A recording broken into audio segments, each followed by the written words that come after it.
Welcome to your reading. For those of you born between 11 and 22 of September, the period in which Mercury became the sub-ruler of Virgo. So a period with a lot of messages.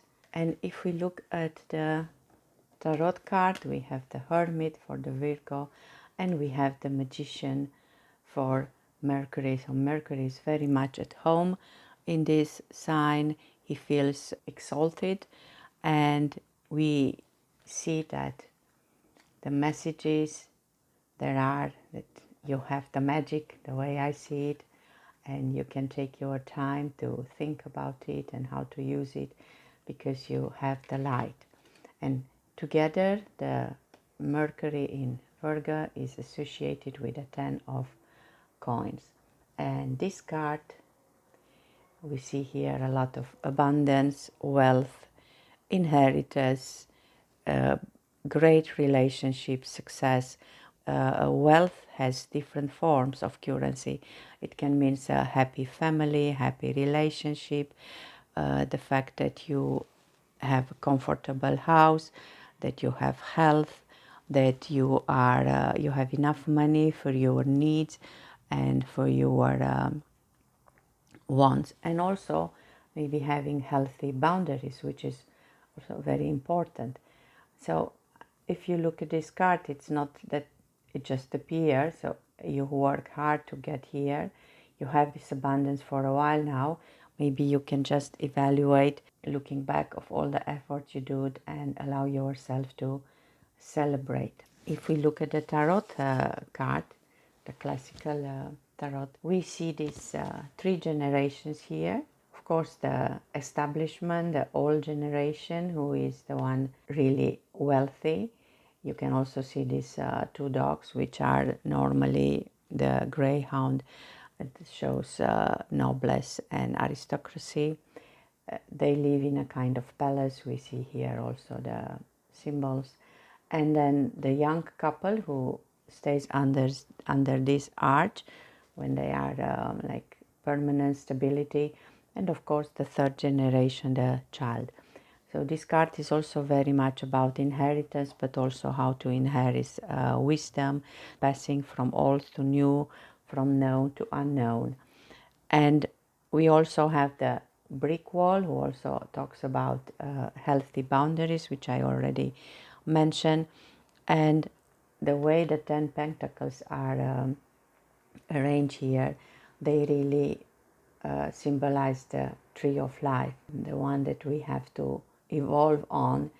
And we can also think of these two energies here, feminine and masculine, coming together and then assist you in getting up on this tree of life. Because if we look at the card from the other side, the same image, but we also see the house, and we see how these two are actually promising each other stability and love and security. And I like how this little child here is more obvious, that he is just looking at the grandfather with a kind of respect and also with a kind of fear, because he wants to get closer to the grandfather.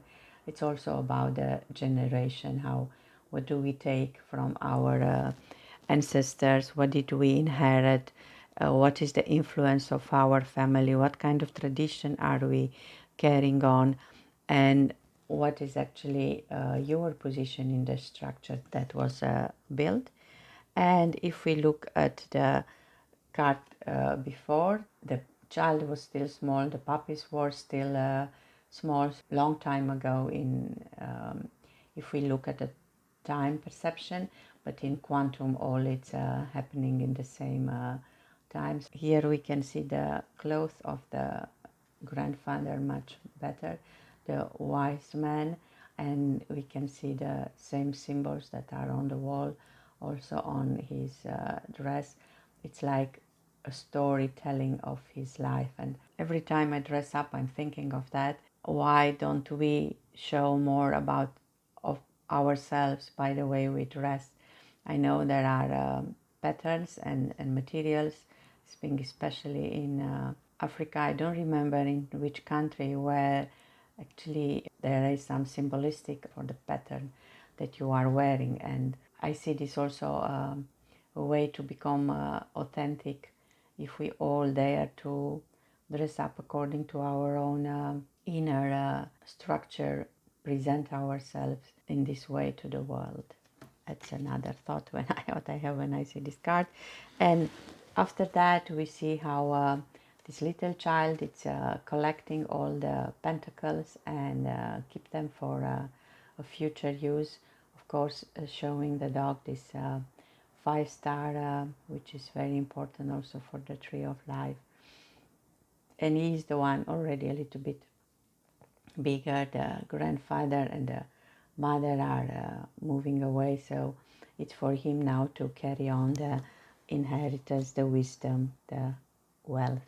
From this mango deck we see even much better how the grandfather is the one keeping the treasure for the time being.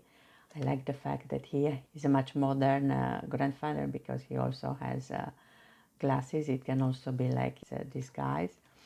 And then if we look at the sun and the moon tarot, we see indeed this couple under the tree of life. So the idea of the tree of life, it's much more clear here, and all these 10 branches that shows the capacity, the abundance, the healing, the prosperity. From the White Sage Tarot, we have the 10 pentacles building up in a kind of pyramid, and it's coming to the ceiling. So now the treasure room is full, and indeed here we have the celebration, the paper ribbon, like hanging for a party, reminding you, of course, that you can celebrate at this moment all the simple pleasure that you have in life, but also the fact that you accumulate this abundance in time, and it's right for you to celebrate. This is also associated with the 7 chakra, which now is more light. I'm just thinking for the period before, we also had the 7 chakra, but there was also some dark colors. When the risk that when you focus too much on wealth, and you become focused also on the dark side of materialism.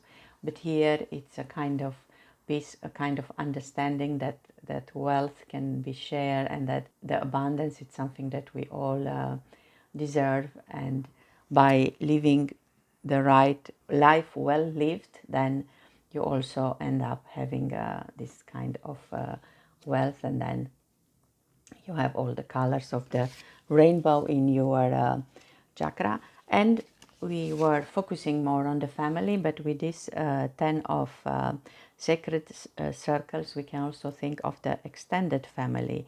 When you can, it's the bloodline, of course, the people before you, but the people that you are in a community now, the people that you will be in community with. And it's not only relationship with relatives, but it's also a bigger community, of group of people you are share the same dreams about the future. And look even at the beautiful colors here in the sky and the stars. So it could be a very much larger community if we look at this card. And from the affirmation tarot, we have this funny card with the message, I count my blessing and gladly share them with my loved ones. But remember, I have count them, so I be able to tell how many you take. And if we look at the 10 of Earth from the Angel Tarot card, we see a very happy family with a security, financial security, which allow them to find magic in the little things of love. And again, we see here the extended family, which also can include the spiritual world. And because we are in the Virgo, in the period of harvest still, so it's the last Decan, I'm looking at the Herbcraft Tarot, and we have the 10 of Earth as the horsetail. This is ancient magic, modern medicine, inviting you to find strength deep within, and the fact that the wisdom of the elders took root in the bones of the youth. This plant, it's as like 400 million year old plant, and it shows us that we all come from ancestral giants. Keep this in mind, that it's not only you, it's all the events that happened before in order to bring you where you are like now. Try to connect with the greater purpose of life and just pause and think of all that you have been given. And I will look in Beneath the Moon with the story associated with the Ten of Coins, which is the story of Pan Hu. A long time ago, the Empress of China had a pain in her ear, so terrible she had to send for her physician. From her ear they pulled a teeny gold worm, and her pain went away immediately. Instead of killing the creature, the Empress set it on a plate under a jar and gave it a little food and water. When she next checked on it, it had become a small dog. And this small dog is Pan Hu, and he becomes one of the favorite of Empress. In time when the Empress was in war with the neighbor, she said that whoever is going to kill the neighbor king will get her daughter's hand. Nobody really dared, but the dog find a way to go to the castle of the enemy king, kill him, and then he brought the head back. And in this way, of course, the discussion started, how can a human princess marry a dog? And then he said, just give me a week and let me sit under a golden bell, and nobody has to look at me in this period. After that, you can come and we will see further. And after 6 days, the princess was worried that maybe he's hungry and thirsty, and then she brought him some food. And of course, she was so curious that she had to lift the bell for a little bit, and that was enough to destroy the spell. And then we see here the Pan Hu with the body of a man, but still with the head of a dog.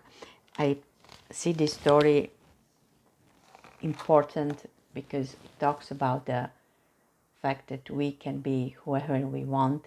It's a kind of shape-shifting, the way I see it, from worm and the dog and our prince, according to what is needed in his life, the real abundance, the real wealth, and that's the one coming from inside, because in the end, that's what we have to cherry. And that's why I hope that whoever is watching the video and it's born in this period realize what an amazing combination of energy the magician with the hermit he or she has, and that's all allowing him to become whoever he wants, remembering that it's part of this ancestral line of wisdom and abundance. We see how many of these plants we have here, and that he or she can, by uniting, I see the feminine and the masculine energy, which is so important our days, can really build this tree of life, or go up on this tree of life. And this number 10 is in the end a number of completion. We had 9, but now it's a new beginning. It's all the chances. You have the financial security, you know how to deal with this abundance. It is a moment when your chakra has the colors of the rainbow. So just go on this tree of life, because this is how you will find your light, if you didn't find it already. And if you find it, that you will be able to share with your community, and especially with your extended community, and pass it on to the next generation. Thank you for watching.